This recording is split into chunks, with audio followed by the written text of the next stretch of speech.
Magandang araw po, welcome po sa aking channel, Lobnay TV.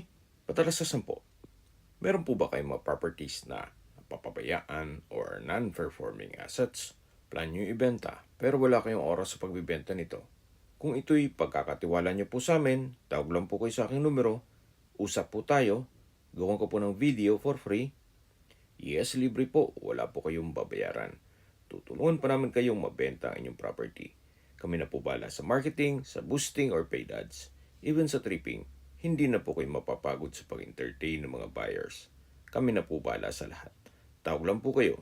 Nandito po tayo ngayon sa Isabela, General Trias, Cavite, kung saan meron po tayong bagong video presentation, isang residential property na may lot area na 75 square meters. Halos bago pa po ito, mahigit isang taon pa lang. Ito po'y fully furnished na meron pong 3 bedrooms at 2 toilet and bath. Nakabakod na po buong property at may fence and gate na rin. Meron pong covered car park. Naka-tiled flooring na rin po itong garahe. Meron pong pocket garden. May CCTV. Solar lights. So ito po'y ready for occupancy. Wala na po kayong ipapagawa dito. Ito pong Innova ay halos bago pa yan. Pwede tayo makipag-negotiate kay owner sa presyo niyan. Anyway, focus muna tayo dito sa bahay. So welcome po dito sa bahay ni Madam, kung saan napakaaliwalas po. Halos bago pa po lahat ng kagamitan, gawa ng bihira naman po siya dito sa Pilipinas. Nasa Amerika po siya. Kaya kung ang interested buyer po ay nasa Amerika, mas mapapabilis po ang inyong transaksyon. Lahat pong gamit na furnishings na nakikita nyo ay kasama po yan. Premium tiles po ang ginamit sa flooring. Maayos po ang pintura sa ceiling at wall. Meron pong Korean blinds, lahat ng glass windows. Gaya po ng sabi ko, wala na po kayong papagawa dito. At kumpleto na po ang lahat ng kagamitan. So, nandito na po tayo sa formal kitchen. Meron pong refrigerator. May kitchen countertop.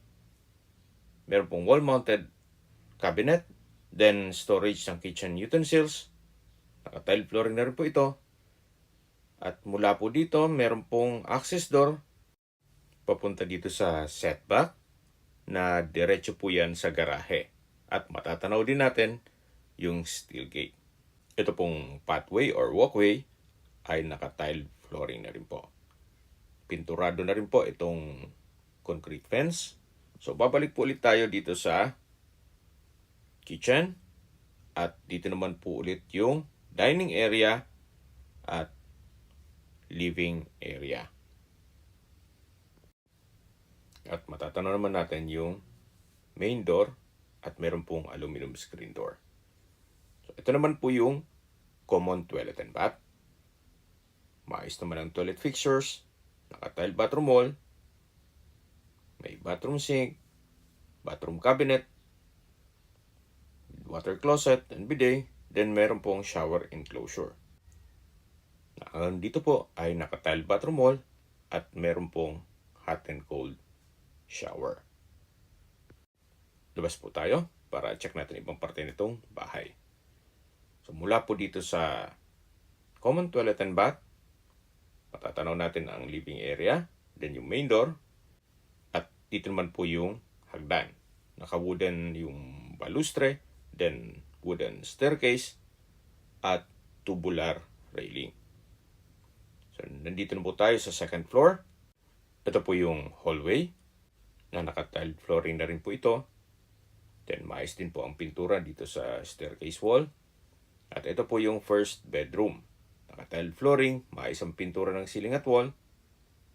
May dresser, may bed and bed frame, may cabinet, then meron pong sliding glass window with security blinds. Sa spasyo po, sakto lang. Hindi naman siya ganun kaliit at hindi naman ganun kalaki. So, balik po ulit tayo dito sa hallway. Yan po yung open below.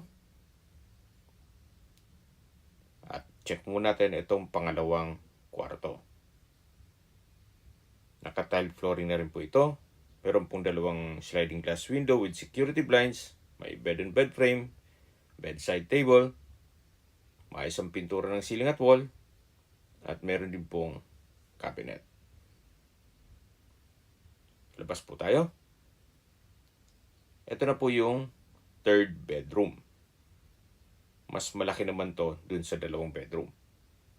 Ito na po yung master's bedroom, kung saan meron pong malaking sliding glass window with security blinds. May wall-mounted rack. Naka-tiled flooring na rin po ito. Meron pong mga outlet sa gilid. At maayos naman po ang pintura ng ceiling at wall. Okay, habang naglilibot po tayo at pinagmamasdan niyo po itong kabahayan, recap lang po sa mga nag-skip po ng video. Ito pong property ay nasa Sabela, General Trias, Cavite. Isang exclusive subdivision na kompleto po ang amenities at meron pong 24 hours security. May lot area po ito na 75 square meters at may floor area na 54 square meters. Ito po ay end unit at corner lot. Halos bago pa po itong bahay at mga kagamitan. Mahigit 1 taon pa lang po ito. Then tungkol naman po dun sa sasakyan, bukod po ang presyo nun. Pwede naman nating i-negotiate yun kay owner. So sa distance, location at travel time portion na muna tayo. Mula po sa Gateway Business Park, ang distance is 3.6 kilometers at ang travel time is 7 minutes. Mula naman po sa Eagle Ridge Golf Country Club, ang distance is 8 kilometers at ang travel time is 15 minutes. Mula naman po sa Lyceum of the Philippines, ang distance is 7.2 kilometers at ang travel time is 14 minutes. Mula naman po sa Manggahan, General Trias, kung saan nandun na po ang Walter Mart, McDonald's, Jollibee, iba pang restaurants, banks, public markets, schools, church, at hospital. Ang distance is 8.6 kilometers at ang travel time is 17 minutes. Yan po yung lagi kong binabanggit sa aking video na dapat yung i-consider sa paghanap ng property yung meron pong malapit na hospital. Hindi ko naman po sinasabing sakitin kayo, yan naman po for emergency purpose lang naman. At mula naman po sa Manila o sa airport, ang distance is 44.6 kilometers at ang travel time is 1 hour and 17 minutes. Okay, sa presyo na po tayo. Binebenta po ito ni owner sa halagang 4.5 million pesos. Net, ibig mong sabihin si buyer na po ang sasagot sa lahat ng taxes at expenses with regards to documentation. Kung may mga katanungan po kayo or gusto nyo magpaset ng tripping dito sa property to, tawag lang po kayo sa aking numero. At sa mga kababayan naman natin nasa ibang bansa, meron po akong Telegram. Sa mga iPhone user naman may iMessage. Meron din pong Imo, Skype, Viber at WhatsApp. Same number lang po, 0917-316-3399. Sa mga nagtatanong naman po ng aming Facebook, meron po aming Facebook page ng Love9 TV at Facebook Reels Video. Meron din pong TikTok at Instagram. Meron din po kami ibang YouTube channel na The Love9 TV channel at AC Listings. Sana po naibigyan yung aming video presentation. Paki-like and subscribe na po sa aking channel para ma-update din po kayo sa aking future listings. Kung sakali po hanap nyo yung mas malaking sukat ng lupa, meron din po kami ibang listings na pwede nyong pagpilian. Huwag po kayong mag-atubiling tumawag sa amin, then let us know your budget para malaman namin kung anong property pwede naming alok sa inyo. Sa lahat pong viewer, subscriber at nagtiwala po sa amin, salamat po sa suporta. Ingat po kayo lagi at ating pamilya. Maraming salamat po.